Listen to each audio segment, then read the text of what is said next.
I think that one of the reasons this is a great time to come to Pitt, a great time for diversity at Pitt, is that these dialogues are happening continually.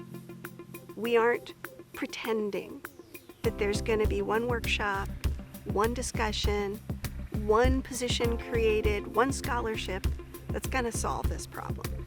I think that this is a moment in time where people understand that it's the engagement that is the goal, and that the engagement produces the climate change that makes this the environment we want it to be.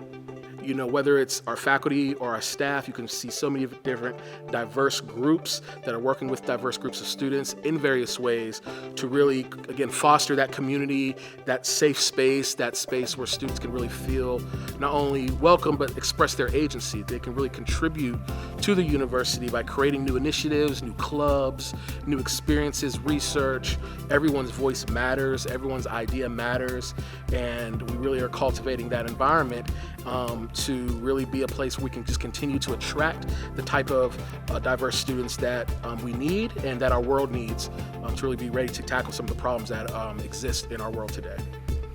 The other thing that we're working on that I think everyone acknowledges is one of the most important tasks we have ahead of us, which is to increase diversity in the faculty. We now have a new Vice Provost for Faculty Development and Diversity. This is Vice Provost John Wallace. This is a new position where he's trying to work directly on addressing issues around faculty diversity and retention issues. We have a new Vice Chancellor for Diversity and Inclusion, Clyde Pickett, which is also another major step for the university.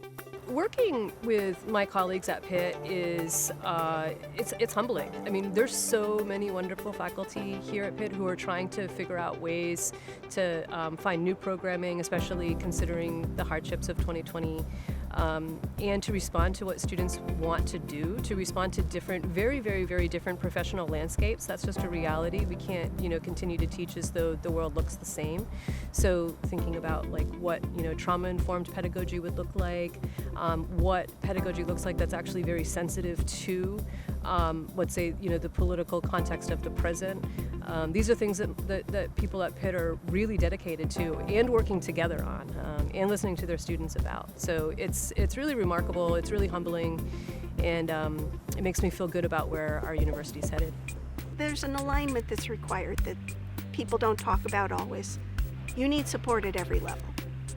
One of the things that I can confidently say, because I was recently on the strategic planning committee that's working on our next strategic plan, and I, not surprisingly, was working on the diversity component of the strategic plan, and it was clear that at the highest levels of the university that the commitment is there, that this isn't just checking boxes, this isn't just creating a nice video.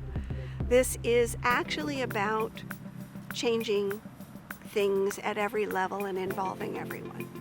So in order to make this experience of expanding and being able to fulfill your long-term goals and even see goals you didn't even know you'd have, we need diversity, inclusiveness, and equity on campus.